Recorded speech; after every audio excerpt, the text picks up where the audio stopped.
Welcome, everyone. This is our Connections Over Coffee. So thank you, Sally and Raj and Marty and Linda. Thank you for being on today. A little bit of housekeeping. I'm going to make Linda a co-host. And of course, Sally is going to be one of my co-hosts, just in case I get bumped off. They can let me back into the room. And because I am on a Wi-Fi in Florida, I'm currently in between Sarasota and Bradenton at our condo. We own a condo here. We started off, as Marty knows, we started off over in Zephyr Hills, and we were riding bikes and went into a coffee shop one day many, many years ago. And that's how I met Marty. She was in the coffee shop, and now here she is. Yeah. So we promote her and help her. Oh, good. And Debbie's coming on. I was just saying, I was hoping that Debbie was coming on today. So Debbie will be joining us as well. Anyway, I came to Florida this time. I try to always travel the third week of I try not to travel the third week of every month because I am back in Ohio. I am involved in a lot of face-to-face meetup groups, and Raj will get this. This is all about real estate back in Ohio. And so when you're dealing in real estate, oftentimes it has to be a little more local because, you need that roofer and that plumber and that electrician, and, they're not going to travel too far away if you're doing everything internationally, of course. So that's a lot more local. And so when I'm back in Ohio, I do a lot of face-to-face meetups. And so that third, I've got everything kind of positioned because, again, we talk a lot about reverse engineering the life that we want to live and how we want that to look. And so I want to do those face to face. So I kind of engineered my life that those all kind of hit about that third week of the month. So, of course, then all of my real estate income, because that's my passive income, is the rentals. All of that hits the first week of every month.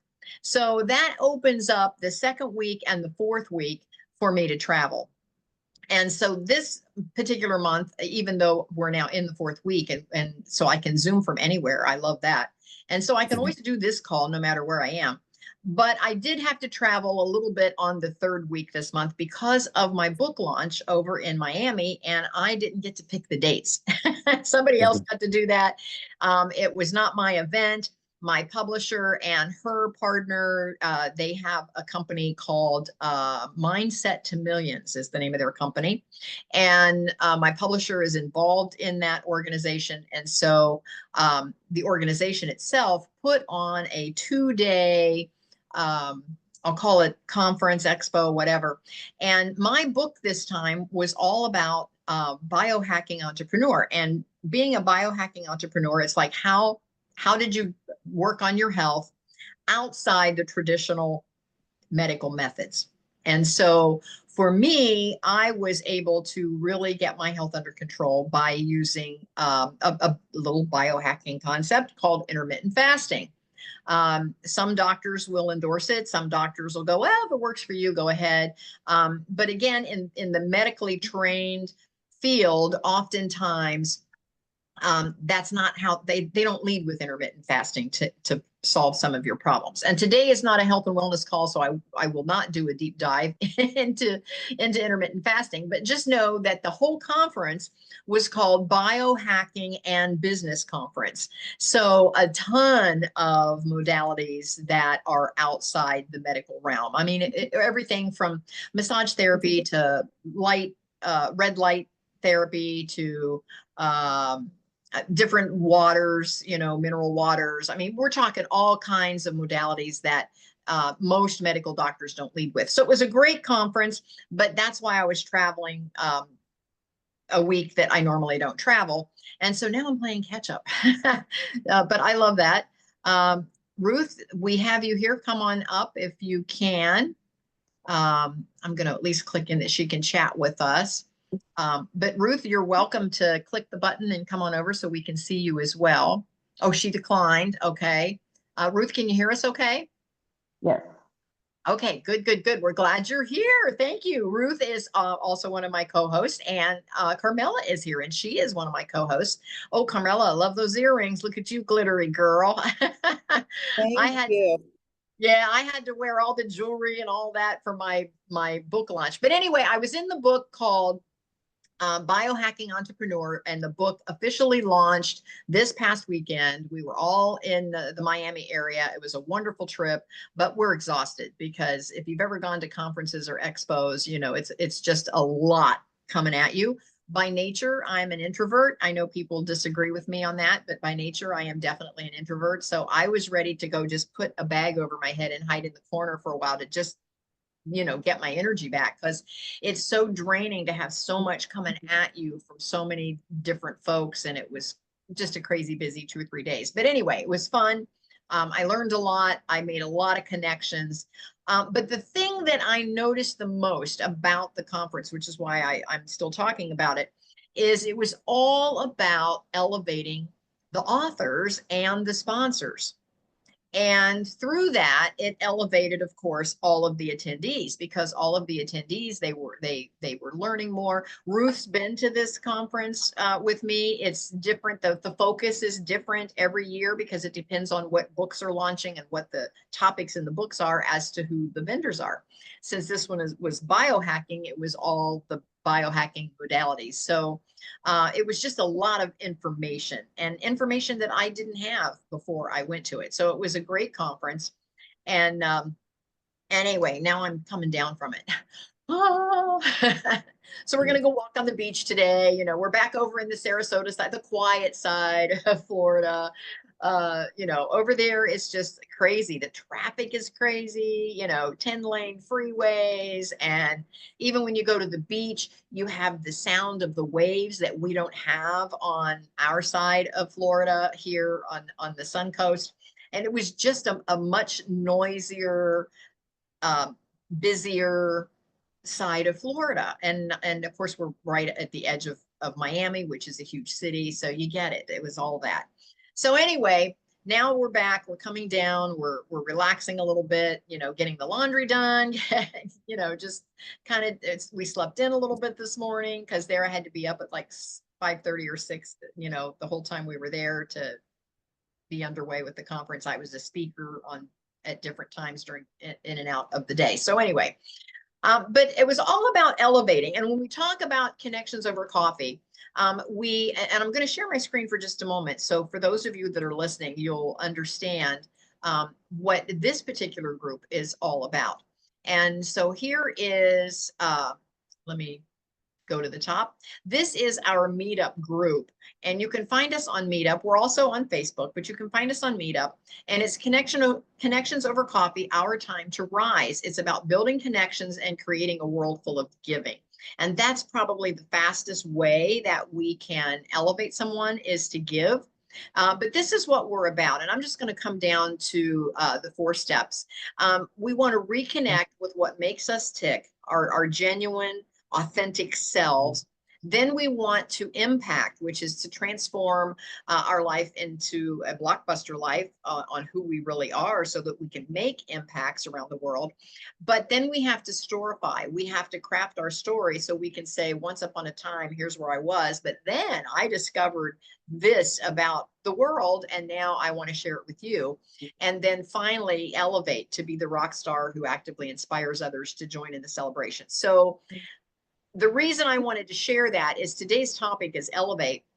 And the reason I wanted to share that first is because this weekend was all about elevating these authors and their individual messages. Because the book that I just launched was a collaborative effort, and there were 12 different authors in this book. And each author had a separate message that they were bringing to the world. And this conference was a way to elevate all of our messages. Now, in the past, Ruth has been at the conference. She was involved with this group, and she was at the conference. Oh gosh, Ruth, how many years ago was that you were there?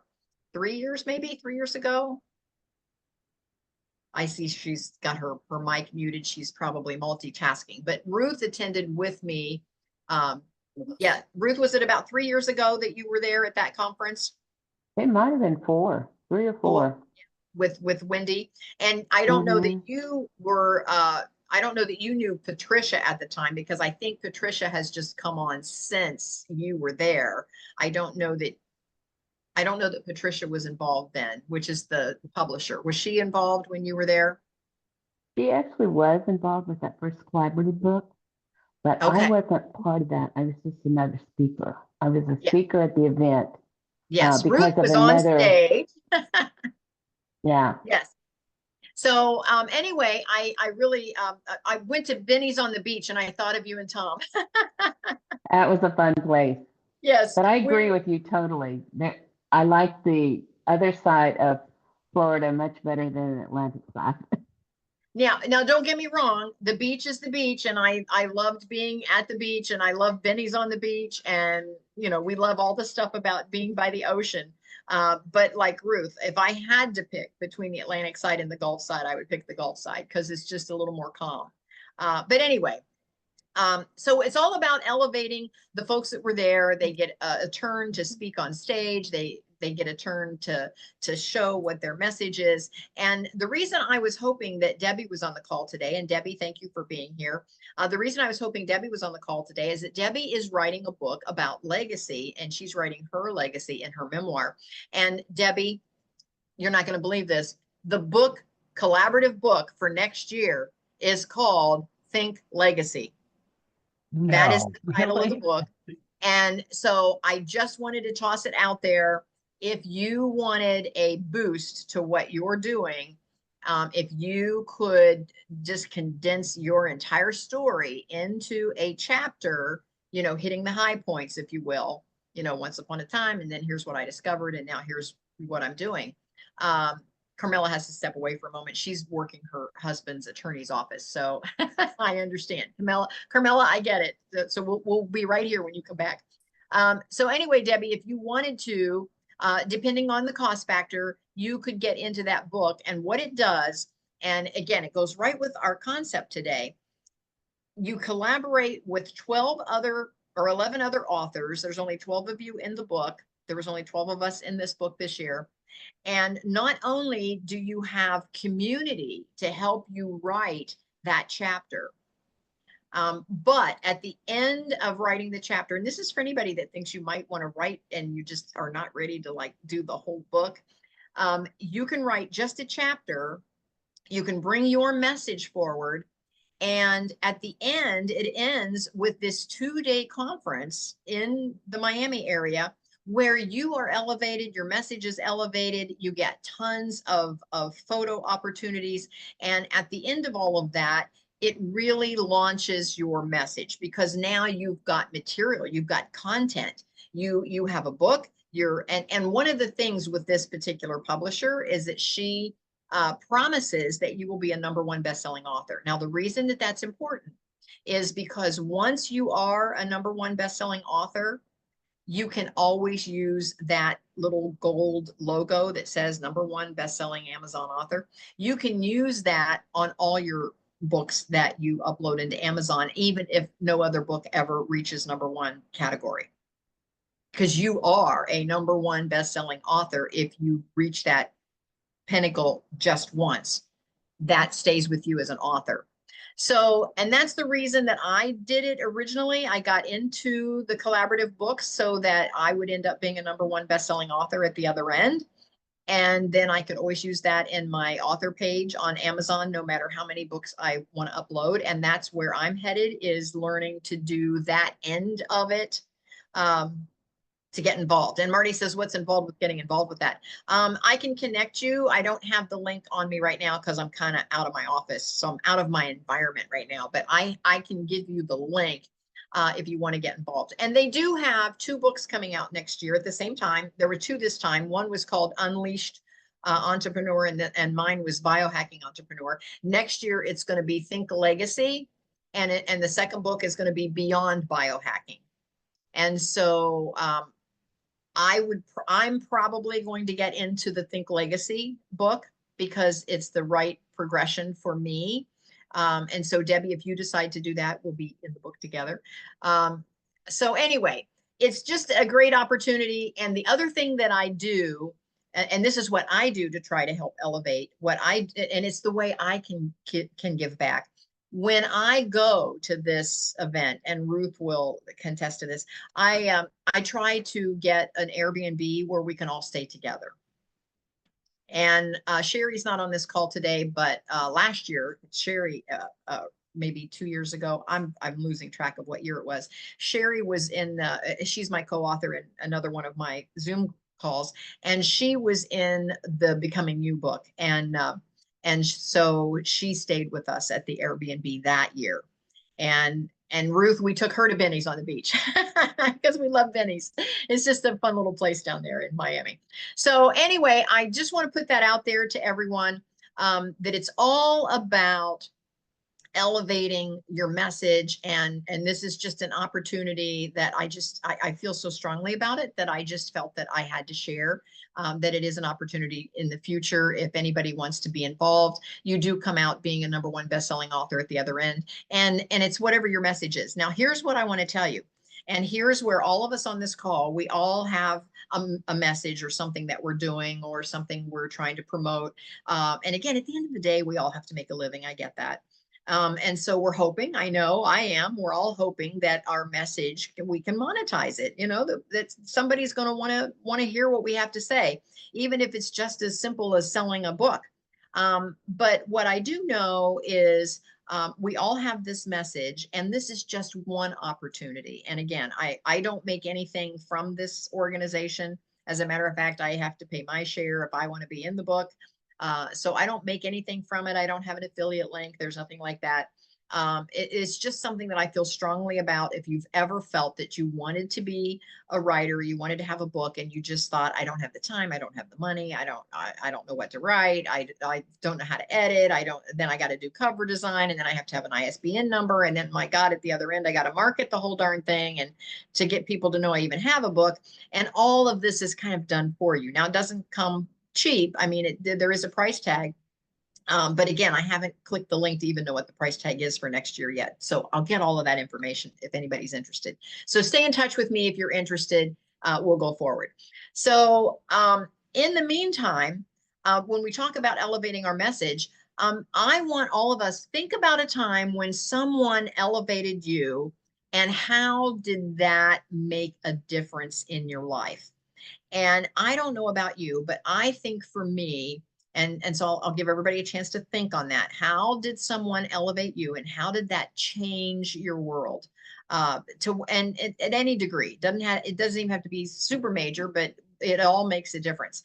And I think for me, and I'll share my little story, is and a gal spoke on that over the weekend at this conference, is having that imposter syndrome, where we're kind of creating whatever it is we're creating from the ground up, and we know that others have gone before us, and we know there's some big gurus out there, and and what happens is, the bigger the guru gets, and of course this is kind of the system, the bigger they get, the higher the price tag, and so the more it doesn't reach maybe some of the folks that we could reach, because our price tag maybe is lower, or maybe we're even, giving away some information. I give away a ton of information because I know that the folks that need it the most can afford it the least when it comes to passive income. That's the whole reason they're interested in passive income. And so I try to create my program so that I can give a lot of this stuff away. But the big gurus are charging big bucks, and sometimes they're even out of the price range for me. I'm not going to spend $25,000 to be in a mastermind. My budget just doesn't allow that. Okay. I don't know about you, but it's not every day that I can just drop $25,000 and be in a mastermind somewhere. And some of the big real estate gurus, they're dealing in such big numbers. And when I'm at this conference this past weekend, and everybody was so impressed that I had 29 rental doors, and I'm thinking, oh my gosh, in my circle, I'm a baby. I rub elbows with folks all the time that have 100 rental doors or 500 rental doors, and they look at me and go, "You only got 29? What's wrong with you?" But in this past weekend, everybody was like, "Oh my gosh, 29. I can't believe," because some of them didn't have any. So 29, so again, it's all relative. And I guess that's what I'm saying. So don't think that your message isn't important. But for me, that imposter syndrome was very real when I started, because I thought, who am I to try to tell somebody how to buy a piece, to buy a rental, when the people I hang out with have 500, They should be teaching the class, not me. And so I think what happened when I had a group of gals around me, guys and gals, and they nominated me to be Entrepreneur of the Year through our local chamber. And it was organizations like that and folks like that that just have something so simple and really not that big of a deal in the scheme of things, that just starts to allow you to step into your authenticity and to look in the mirror and to say, I do have a message that's going to help some folks. You know, not everyone is going to be your tribe. Not everyone is going to gravitate toward you for the answer, but your tribe is already out there and they already need your answer. They already have your question needing your answer. So being nominated for something like that elevated my opinion of myself. Does that make sense? Just being nominated. And so going to an event like I just came from, where it was the book launch, and the whole organization was all about elevating those authors that were in these book projects. It just made you feel like maybe my message is important, because I think sometimes we're our own worst enemy and we talk ourselves out of what we think we're supposed to be doing, because we look at ourselves and go, who am I to bring this message? Who am I to be the guru in the space on whatever your message is? So think about, and me winning getting the Entrepreneur of the Year award just helped elevate my opinion of myself, if that makes sense. So think about who elevated you and how did it impact what you're doing.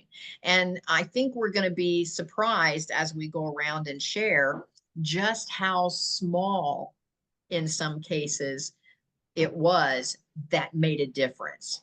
So who wants to jump in there and share one? Do we have somebody that right away, exactly? Yes, Marty, go ahead. Sure. So the thing that came to mind as you were speaking there was actually quite a long time ago. I was waiting tables after college because halfway through college, I realized that wasn't really the track I wanted to pursue. But it was so much easier to just follow through and complete that degree. And so when I got out of college, I had a music performance degree, but I was waiting tables, figuring out what it was that I wanted to do. And I was in my 4th year of waiting tables, definitely tired of it, definitely tired of working doubles and soaking my feet and wondering what's next. And a gentleman at a table that I was servicing offered me an interview at an assisted living facility, which I never would have gone looking for myself. And I went and interviewed, and I think the administrator there favored her boss's referral, and that's who he was. And so I got the job as the activities director with no experience. Okay. And I ended up driving the 10-passenger bus with the 2 wheelchair places, taking residents shopping and out to lunch and doing chair exercise. And that was my first experience really as a coach, now that I think about it. Like I haven't really spent time thinking about this in this way. It's you bringing this up, Kathy. But I had to knock on doors and say, time to exercise and get people to the class, because it was not acceptable not to do so. And so, I've done a lot of different things over the years, but it's always been people and motivational oriented. And so that certainly ties into what I'm doing now. But I guess how it changed my world is seeing people at that stage of their life and how often their families came to visit them or not, and seeing what was actually important to them at that phase of their life. It just gave me a lot to think about at age 22, 23 that I still carry with me. And so I think that's all I have to say about that. But Marty, thank you so much for sharing that. Yeah. I do believe that all of our experiences bring us to the place where we are today. And sometimes we say, oh, that time in my life was so terrible, but what did we learn and bring forward with us from all of our experiences, no matter what the job was? And I've had jobs that I liked better than others, and neighborhoods I've lived in that I liked better than others, and houses that I've liked better than others. But they all bring some sort of an education piece with it. We've learned some things that we still bring with us today. And I remember the last time I was in corporate America, I had a boss a lot older than myself, and I still quote things that he has said to me. He had some favorite sayings that I just heard over and over and over. And so now I use those sayings, so because it made an impression on me at the time. And it makes a lot more sense looking back than it did at the time. So I love that, Marty. That was a great share. Anyone else that had been elevated somewhere? And I know there's probably hundreds of examples we can use over the years, but anyone else want to share one that made an impact on you? Kathy, mine's almost like yours. Okay. Because I was nominated and won Innovator of the Year for business. And this Okay. for 2020, when I had to innovate. I had to I had to do a lot of things differently because there was no business. So Yes. so that was, and you do that thinking nobody notices. You just do your business because you do what you have to do, but you think nobody notices that. So that was really nice to get that award. I do remember when that happened, and you were quite surprised. Am I correct? I was very surprised. You were not expecting that. And so when you got that award, it does elevate you. Now, how once you embrace that hey, this is what this group thinks of me, how did that change you? How did that impact you? I was a little more vocal, like you, Kathy. I tend to be an introvert. Not exactly an introvert, but probably you just like to observe before you speak, or before you engage in anything, which is what I like to do. But I became a little more vocal. Can you maybe describe being a little more vocal, maybe a little more confident? More confident, yeah. Yeah, like, hey, I got I this, really can't do this. I can't do this. Yeah, it gave you the confidence that I'm on the right track. I can do this thing. Yeah. I see now that my peers believe in me and they see that I can do it. So it helps you believe that you can do it. It helps you believe in yourself. Yeah. Right. Yes, I get that. Thank you so much for that. Ruth, I see you have your hand up. Go ahead. I think mine's sort of a combination of everything that's been said so far. Yeah. I can remember a time, and it's probably been 30 years ago, that I had this dear friend that gave me permission to be me. And it was in my personal life, but I still point back to that Okay. as the start of my personal growth journey, because she basically was saying that you are important and learn to speak up for yourself. And the same lady, her name is Martha. I remember you sharing about that in the past, and you said that kind of changed how you were going to see yourself after that. Am I right? Yes, because everybody else in my life, I was taught to always put other people first, Mm-hmm. and a lot of us were. And we lose ourselves in the process a lot of times. But the same lady ended up being my boss and brought me into HR. Okay. As a trainer. And that, you talk about all your experiences building into that, building into who we are today.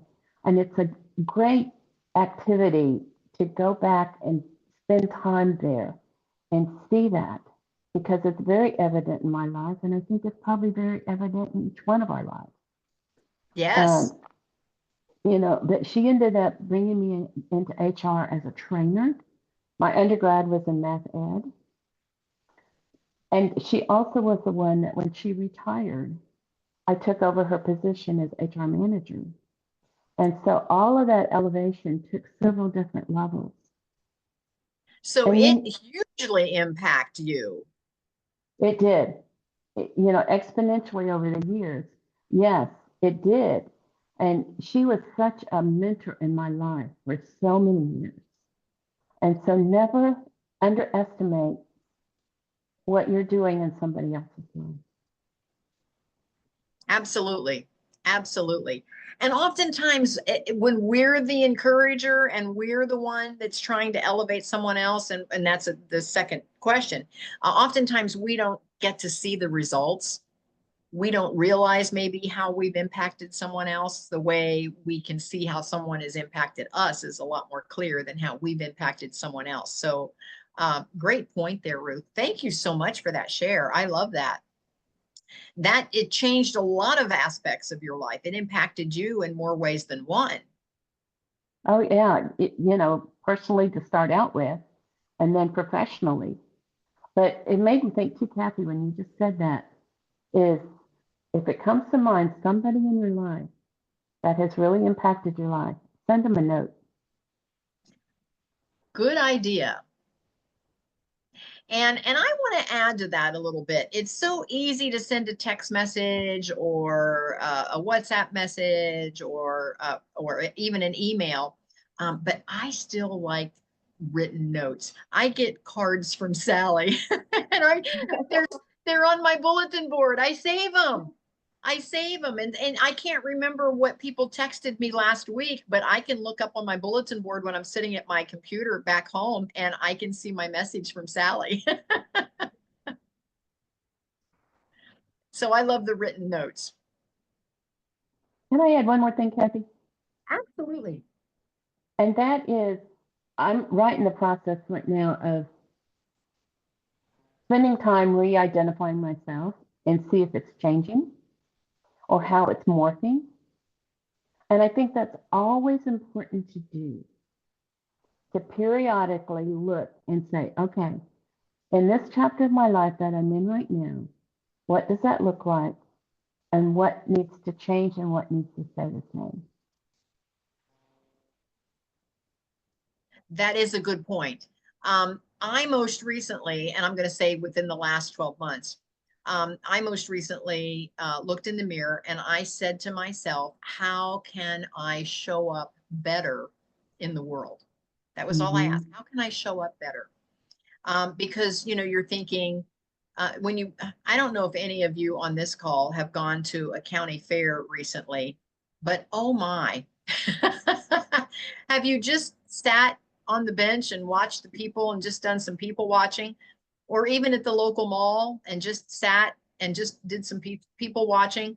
I'm like, do they have a mirror at their house? And you know what? I'm all about being comfortable and I'm all about being authentic, but I made the decision that I wanted to show up better in the world. And it was a choice. It was a choice. I just decided I wanted to show up the best version of myself. And I'm getting affirmation that it's working because I have so many people say, "Oh my gosh, you're getting younger. You're getting better as you get older." And the only thing I changed is I just decided I wanted to show up as my best self.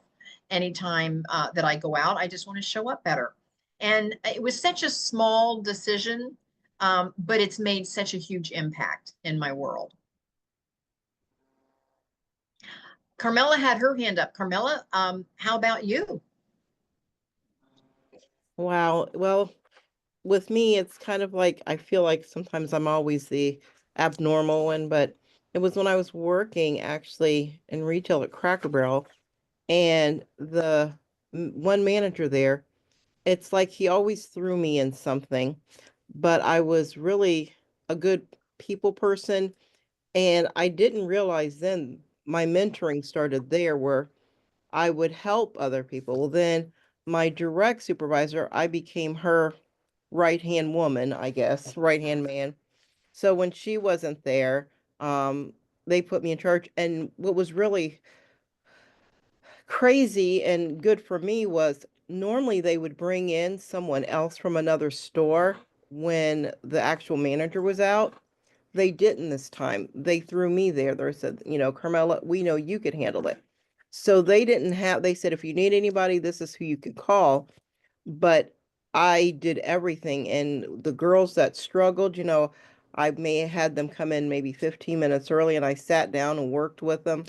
But throughout my life, someone has always sent someone for me to mentor. And I think I mentioned sometimes young girls, even Mm-hmm. through and when they're college years, and I still have that connection with some of them. Um, Fast forward to now, 2025. I mean, I've been doing that throughout the years, but now I'm working with a friend. She started a nonprofit and working with youth, and it's Youth Connect for Mental Health, because so many kids deal with, a lot of mental health issues and stuff, just having them there. And she put me with like a group of young girls, teen girls, but, just being able to mentor them and see, what are their struggles, because heck, life is different for a teen, for the young people. Yes. When my daughter was their age, and she's what, 33, and then I look back to when I was their age, how times have changed, but I'm still, there. I mean, and this is now dealing with, helping in the community, where I've always, helped on the job, and in the church, dealing with youth where you're that person. And they're like, for some reason, it's like they connect with you. Kids, love you. And it's kind of funny because this past week, one of my adoptive kids, they have kids, which are my adoptive grandkids, since I'm still waiting. And they said, my daughter, all she talks about is like, I miss my mama Mela. I want to talk to my mama Mela, because I'm this person. It's like, she's there. It's like, it's almost like you're right up here with her child. Granted, she's 2 and probably doesn't know any better, she'll learn. But how I've morphed into this, and even to agree with, what Ruth said about sometimes sending that card, Mm-hmm. that's always been me. You can text, but there's just something about a handwritten card note. And actually, I just got one given to me yesterday, and I threw it in my purse. It was when I was leaving church, didn't look at it, and actually looked at it today when I got in the office. And it was from a lady that's a new member. She just had her 6th child, and I threw her a surprise shower with the ladies at church. And she just hand wrote a nice note how much that really impacted her life and her family's life. And she was so appreciative of that. And that note meant more to me than anything, because it was like she took the time to write something. And I mean, granted, it was something small on my part, but handwritten notes, I mean, people enjoy those. A lot of people, they tell me, Farley's told me that I could write for Hallmark because I send out the cards, do the notes, majority of. So, Well, and again, a good point there is that sometimes the smallest thing in our world is huge for someone else. And a small thing in their world could end up being huge for us. So if somebody just looks at you and says, I believe in you, and if it's a time that you're not believing in yourself, that's huge. And sometimes they don't even know the impact that it made. And I realize, again, I'll go back to this weekend that I just came off of having this book launch. Um, I tried my best everywhere I went in that entire conference to always encourage, because there were so many folks at all different levels of trying to launch their message. Some of them were just starting. We had one gal, I won't name any names because some of you on this call, you know her. Just those of you that have been to the same conference with me. She was in one of the collaborative books a couple of years ago, but now she's decided to launch her own book, and she went with Patricia, the publisher, the same publisher, because she was comfortable with her, as we often do. And she now has written her own book. Totally. It's not a collaborative one. It's all hers. And so to help promote her, they allowed her to have a booth as a sponsor, and she had a segment on stage where she was going to give a presentation all on her own. I could tell she was so nervous, and she messed up a little bit on her talk. You could tell she got a little lost. I think the idea that the whole audience was just focused on her and it was just her up there by herself. I think it kind of, she had a brain lapse there for a minute, as we all do if we're in a situation like that. And you could tell she lost her place in her speech that she had rehearsed. And I just was so rooting for her, sending good vibes and prayers, and to help her get back on the right foot so that she could finish her talk. And she got through it, but I could tell it rattled her when she got lost. So I immediately found her after her talk and gave her a big hug and told her how wonderful it was and how inspiring it was, and that her message is amazing, because I wanted to elevate her, because it was her message. And this was a huge step for her to get up there and give a speech. How many of us like public speaking? That's one of our, what is it? The big three. That's like at the top things where people are afraid of public speaking more than they're afraid of dying. The statistics show. And I thought, poor gal, she was up there and got rattled, but you know what? She hung in there, she finished, and she looked amazing doing it. And so I tried my very best to encourage her and to help her know that her message is important. I didn't want her to quit. Now, has that happened to any of us? Think about that. Have you had such a disaster somewhere that you said, "Oh, I'm never doing that again. I was such a disaster," and that's a scary thought too. But let's go on with how someone has impacted your world, and then how that made an impact on you. We haven't heard from Debbie or Linda or Raj yet. Any of the three of you have anything you'd like to share? I will. Okay, Debbie. I guess listening to everybody, I never really thought about the question you were asking. And immediately I thought of one aspect, but then somebody mentioned something and I thought back and I go, I wonder if that's where it all started. And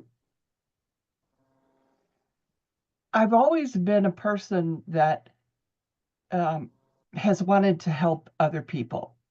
And I sat here and I was wondering, when did all that start?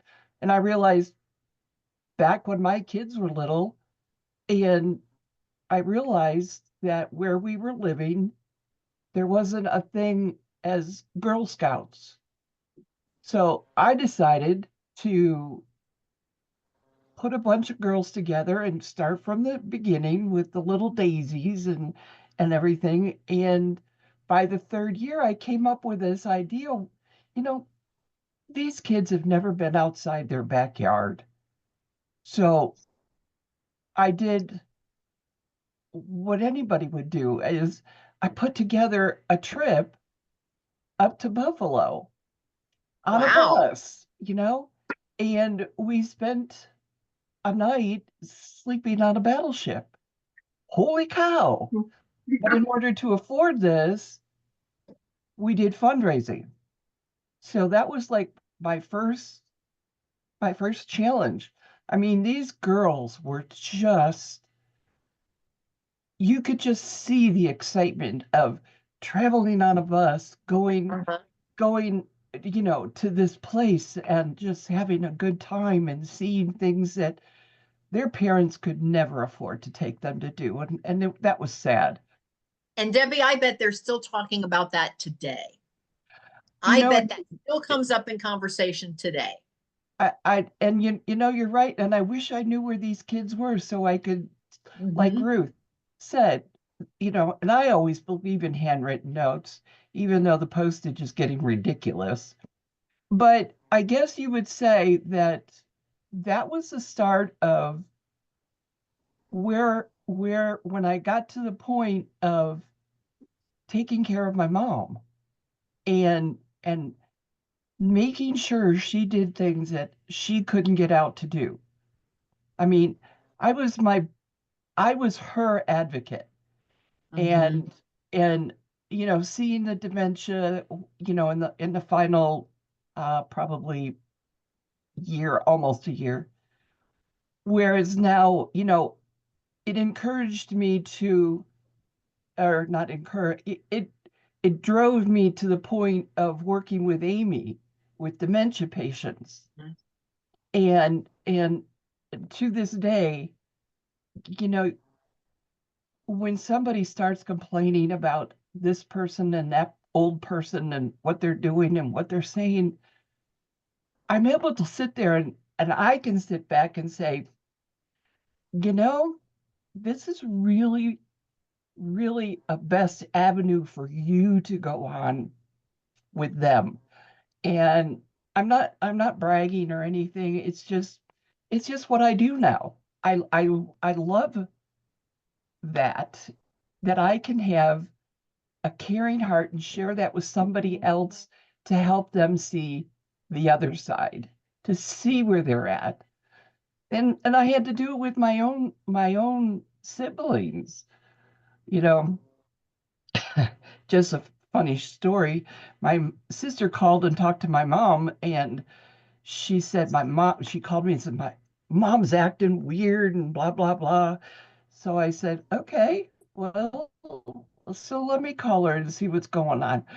She was, I'm no lie, she was in the airport restroom changing her clothes because her and her friends were getting ready to get on a plane to go to France.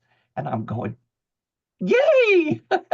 She Oh, really wow. wasn't, but But the she point thought is, she was. Yeah. she thought she was, and I went with it.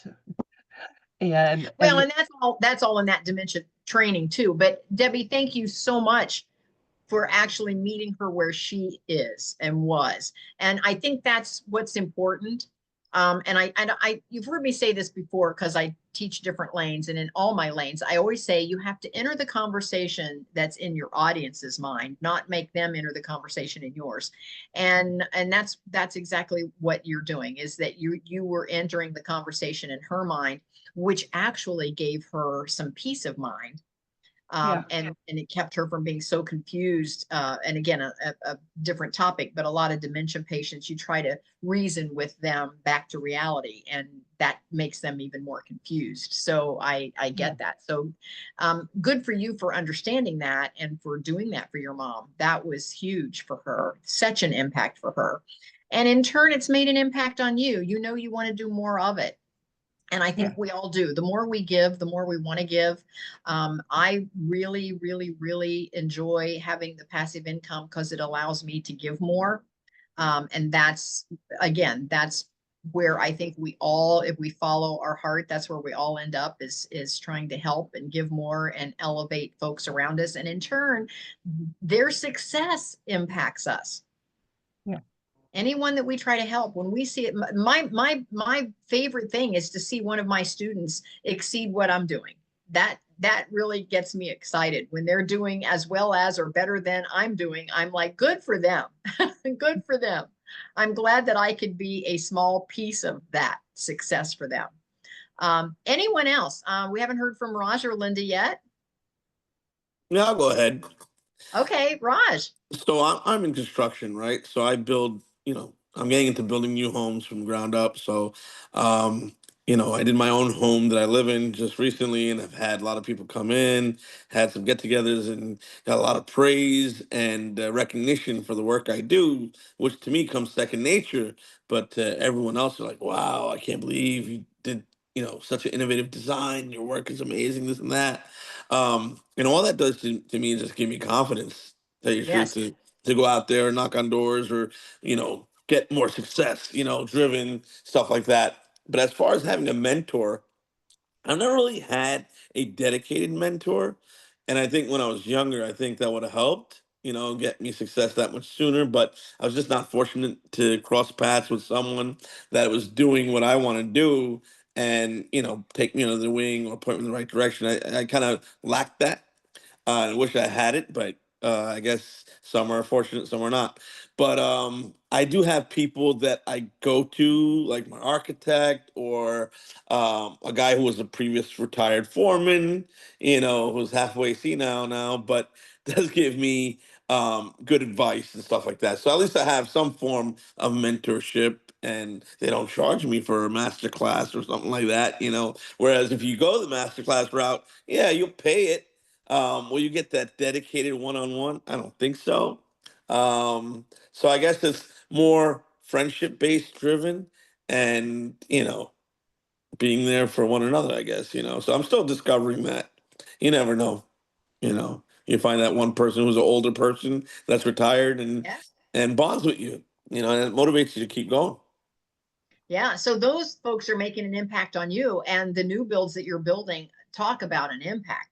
What an impact that has on that family that's going to live in that house. Oh Even my. even you have an impact on me. That's why I keep coming back here because I like how you present yourself. Even though you say you're an introvert, I don't buy that. I can't believe it. But that keeps me going and motivates me. So I come here and listen and chat.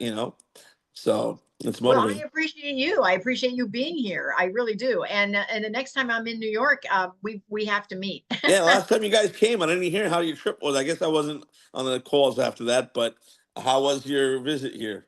Oh, it was fun. It was fun. I love New York. I love New York City, and we went and saw some shows and had a wonderful time. So I'm definitely going to stay in touch and make sure that Definitely we do. connect.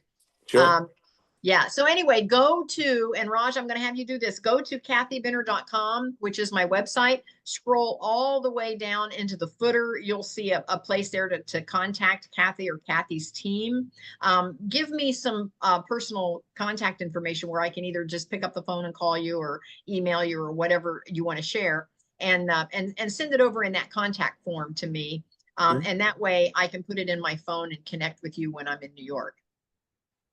Yeah, perfect. So kathybinner.com, all the way in the footer is my contact form.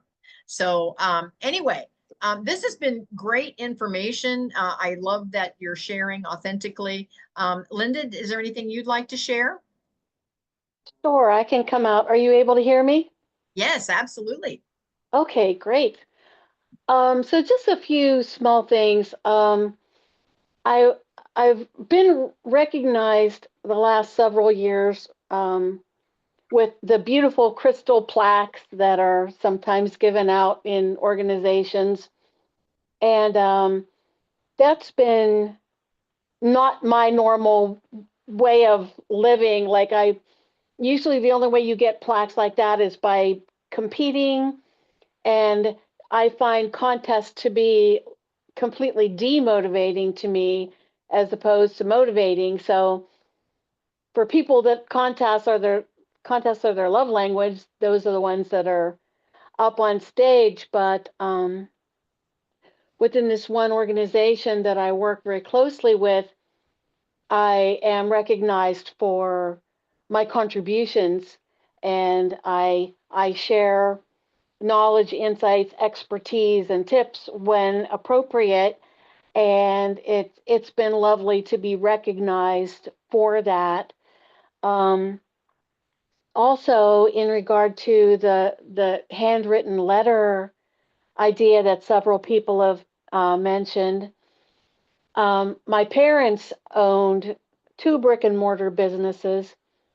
The first one started literally in our basement, and we were number one on the East Coast as a Kawasaki dealership in our basement. So,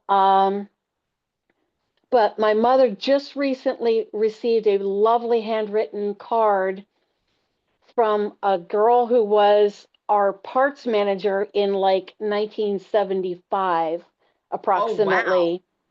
So this gal is like 70 now. My mother just turned 90. And this gal sent this card, and she said, I've never taken the time to reach out and tell you how important the time being there and learning from you was, how formed who I became. Wow. Yeah, life skills and right and wrong and ethics and all the things. And then she mentioned me, which I wasn't expecting. My mom showed me the card, and she talked about how and I was younger than her at the time, how I was wise beyond my years and how pivotal I was in her developing a relationship with God. And it was just so meaningful. And we never know, no matter how long delayed those messages are, how important they really are. And that's the truth, is that oftentimes we never know the impact that we've made on other folks, and then the impact that they made on us. And so, yeah, if there's a way that you can share back with some of those folks that made an impact on you, you could be that very card that Linda's talking about, that now she realizes just how important that relationship was. And again, at the end of the day, it's all about relationships at the end of the day. And so Carmela says, thanks for seeing everyone. She has to go and get ready for her next court case. And Marty had to get ready for a client call at 1. So we're losing folks here at 1 o'clock. I get it. So anyway, but thank you so much for being with us today. This has been wonderful. I hope that it has inspired you that has been on this call to actually reach out to somebody that has impacted you and let them know.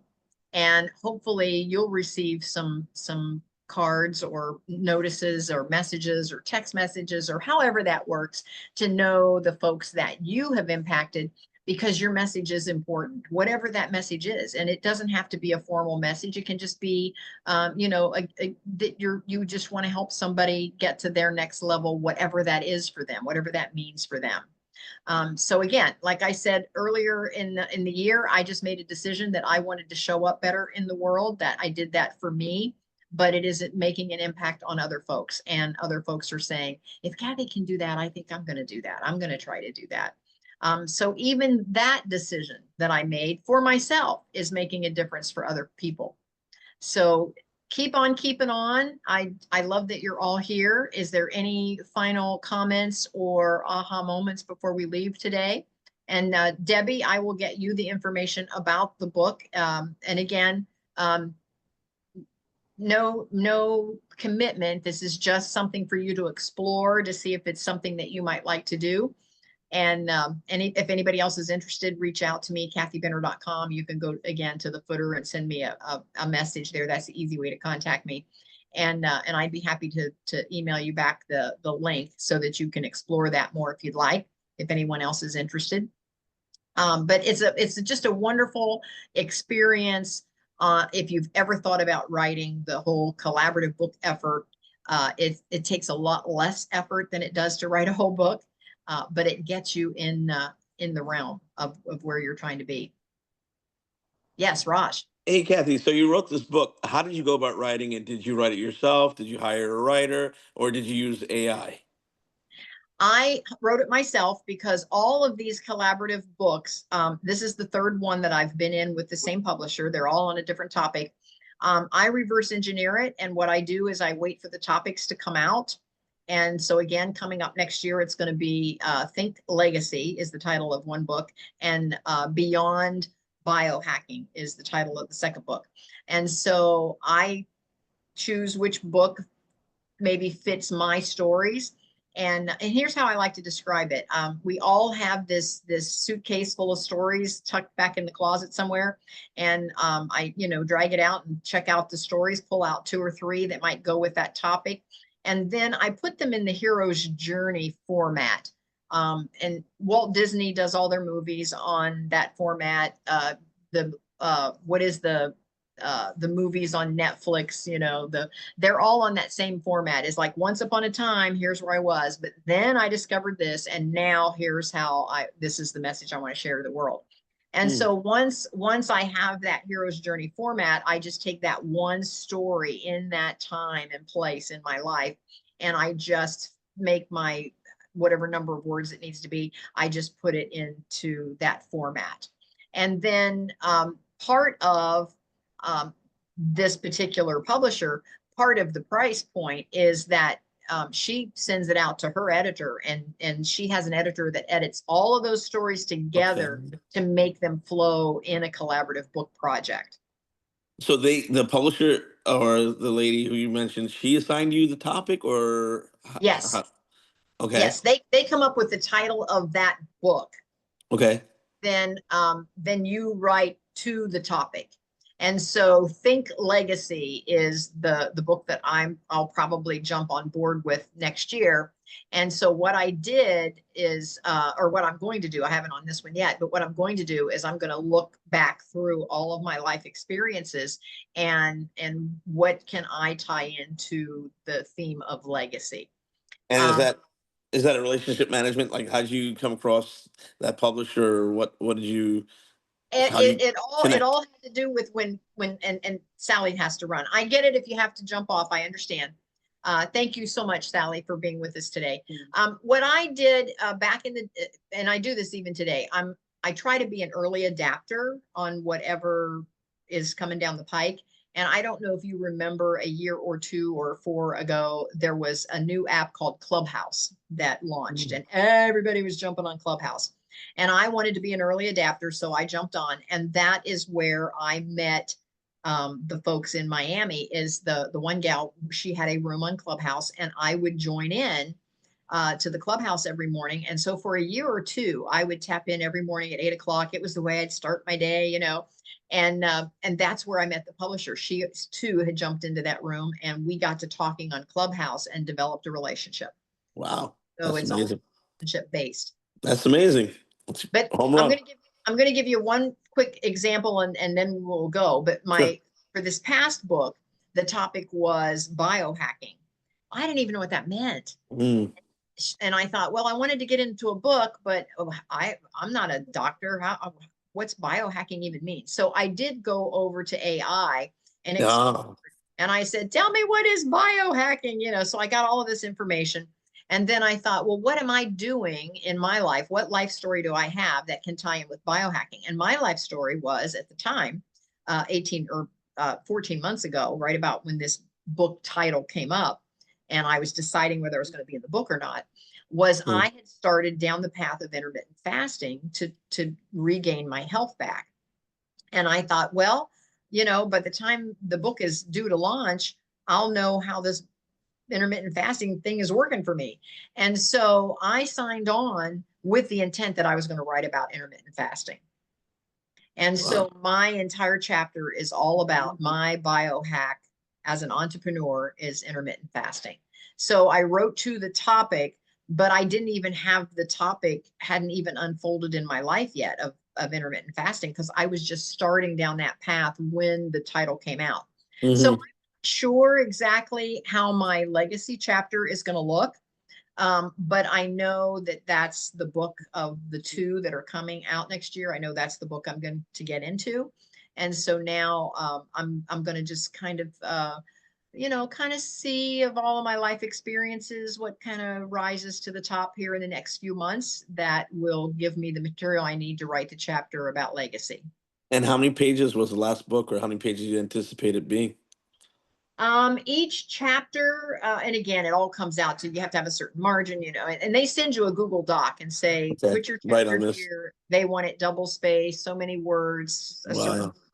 And so each chapter comes out to somewhere between 5 and 10 pages.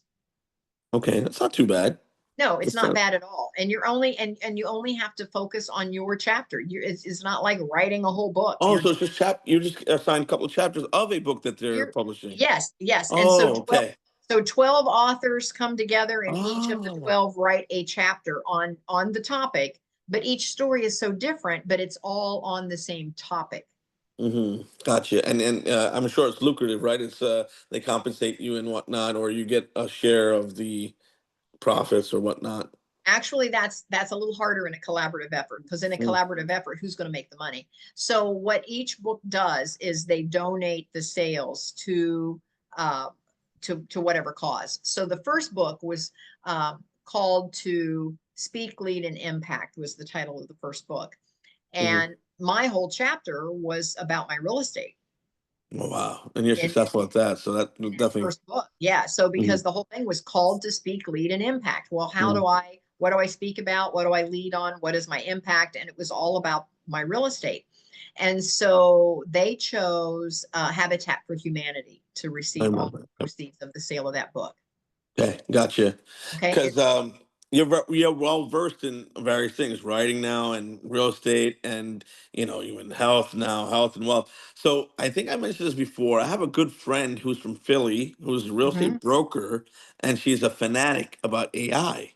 Okay. I was wondering, maybe you might want to have a chat with her and have her as Okay. a guest speaker in the future whenever Okay. you have availability. She is an early adapter of AI, and she has her own meetup group every Wednesday at 1. So maybe you Okay. might want to visit and attend her group on Wednesday at 1 o'clock. She doesn't have a lot of followers yet, and I'm trying to promote her and help her Okay. cross market her with other groups like yours. Oh, And and see, look at the impact you're making. See? she's Yeah. amazing though. And the thing is, we're good friends, but I have a feeling she's gonna get snatched up and caught up because she has attended weekend retreats with school, SKOOL, which is Yes. like so she goes to those events where people pay $80,000 for a weekend, and she's really talented, and she does the live demo and shares her screen, and she'll do anything you have in mind to explore AI and the various apps. So I think it might be a good opportunity for you to When cross, Yes, and market. when you connect with me, when you go to I kathybenner.com and did go it. down, Yeah, I did it already. okay. I was going to say if you get a chance, send me some information on her, and Okay. I'll look her up. Yes, Yeah. absolutely. Yes. All right. Sounds good. But anyway, if you think you might be interested even in getting in one of the book projects, That'd be great. it's if you ever thought that you wanted to write and you just weren't sure how to get started, it's just a great way. And here's my analogy. The train has already left the station. It's going to end up at the #1 bestseller town. And all you have to do if you are interested is just get on the train. Yeah, You know, definitely. you just got to get on because it's going whether you get on or not. There's going to Correct. be 12 people jump on, and it's going to end up with those 12 being #1 bestsellers, and they're going to have an author's page on Amazon, and then you can elaborate or not. If you just want to be a one book wonder, maybe that's the only book you'll ever get in. I've gotten in 3 of her collaborative books so far because I wanted to build up a little library of authorship, and again, I'll share with you where this is headed. At some point, I will probably be, I don't know that I can call myself the publisher, but I will be the center of putting together a collaborative book myself. Nice. Yeah. And so I just need to put the team together that knows how to get it uploaded and put the cover page on it and all of that. So I will be building a team to do that within my organization at some point. So I've published a book back in Okay. 2000, but it's more Okay. of a business to business directory of an ethnic community in America, North America. But that's it. That's Been okay though. done, That's and okay. no online presence. It's when before online became a big thing, but I haven't gone back to it again. But now, fast forward to now, although I'm in construction and real estate, I have some friends that are out in the United Kingdom that Okay. are talented video directors. They make music videos, like hip hop music videos. And we always talked about making a movie one day, but the budgets are out of hand. So that's a whole nother chapter, finding financing for that. But I've been given a task by these guys, like come up with a script and then we'll go from there. So they're all leaving it on me to write a script, which I've never written a script before, nor do I know how to make one. But I know where to get inspiration and get, You just need the inspiration. inspiration. Your AI girl can actually Yeah. script. So I haven't even shared that with her yet, but that's another thing to, add on my plate on top of all the other things that I do to find time, where to find time to sit down and write. That's why I But asked you that question. isn't it fun that we're interested in all these different things and we can explore all these things? Because there's going to come a time that you're not going to be building houses, Yeah, whatever magical year that is. And correct. so hang on to these other things that are a part of you. Correct. Absolutely. Yes. Absolutely. Yes. I love that. Okay, Well, thank you so much. thank you I'm so definitely much. going to connect with you. Linda, thank you for hanging in there with us till the very, very end. and and we will see everyone next time. Yes. Have a great week, everyone. Bye now. Yes, bye everyone. Take care.